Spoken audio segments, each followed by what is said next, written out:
कर्पूरगौरं करुणावतारं संसारसारं भुजगेन्द्रहारं सदा वसन्तं हृदयारविन्दे भवं भवानी सहितं नमामि।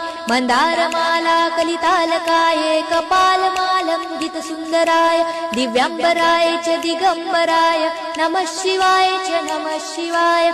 घालीन लोटांगण वंदीन चरण डोळ्यांनी पाहीन रूप तुझे प्रेमे आलिंगन आनंदे पूजन भावे ओवाळीन म्हणे नमा।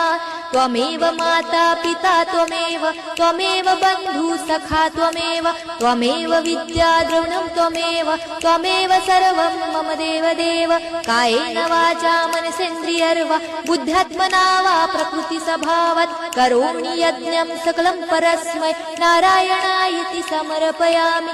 अच्युतं केशवं राम नारायणं कृष्णदामोदरं वासुदेवं हरे श्रीधरं माधवं गोपिका वल्लभं जानकी नायकं रामचन्द्रं भजे। हरे राम राम राम हरे हरे हरे कृष्ण कृष्ण कृष्ण हरे हरे हरे राम राम राम हरे हरे हरे कृष्ण कृष्ण कृष्ण हरे हरे।